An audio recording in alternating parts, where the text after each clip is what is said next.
BDR জওয়ানরা যখন সেখানে উপস্থিত, যখন একটা মেসাকার হলো, ফাইনাল রেজাল্ট দেখলাম হচ্ছে 3 জন আর 16 জনের অফিসিয়াল। বাংলাদেশের কিন্তু নিহত হয়েছিল 3 জনেই, ভারতের নিহত হয়েছিল 16 জন অফিসিয়াল, আনঅফিসিয়াল শত শত। তো আমরা এখানে একটা বিষয় দেখতে পারি, সেটা হচ্ছে গিয়ে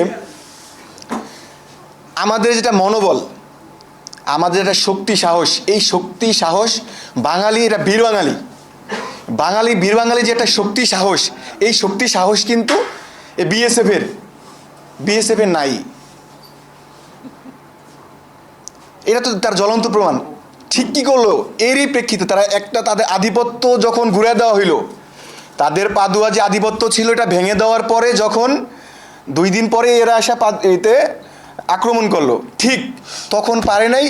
তার ফলশ্রুতিতে যখন আওয়ামী লীগ ক্ষমতায় আসছে, খুব সুন্দর এক মেকানিজম করে আমার বিডিআর ভাইদেরকে একবার মেসাকার করে দিল, পুরা ফোর্স খেয়ে দিল আমাদের। এইটা হচ্ছে তাদের ইতিহাস। তো আমরা এদের যে পরিকল্পনা, ভারতীয় আধিপত্যবাদের যে পরিকল্পনা বাংলাদেশকে ঘিরে, এই পরিকল্পনাকে রুখে দিতে বেশ, আমি মনে করি না যে অনেক হাজার হাজার লোকের দরকার আছে।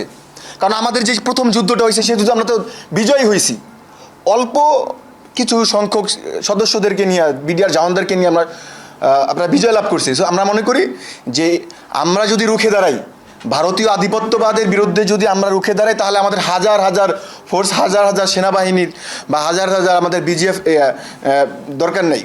আমরা অল্প কিছুরই যথেষ্ট। আমরা চাই আজকের এই প্রোগ্রাম থেকে আমাদের আহ্বান থাকবে এবং আমাদের সংগঠন থেকে আহ্বান থাকবে, সেটা হচ্ছে যে আমরা এর আগে আমাদের বিডিআর ভাইদেরকে চাকরিচ্যুত করা হয়েছে, এদেরকে জেল জুলুম নির্যাতন অনেক স্বীকার করেছে, আমরা আন্দোলন করেছি, আব্দুল আজিজ ভাই সেখানে কোঅর্ডিনেট করছে, আমরা অনেক সেখানে আমরা সত্যের পক্ষে দাঁড়ায়, জুলাইয়ের পরে সত্যের পক্ষে দাঁড়ায় মায়ের অবধি খাইছি।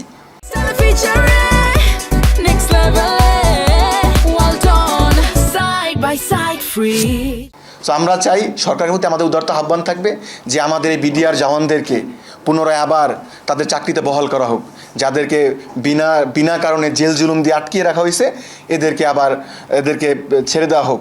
প্রকৃত যারা দোষী, এদেরকে বিচার আওতায় আনা হোক।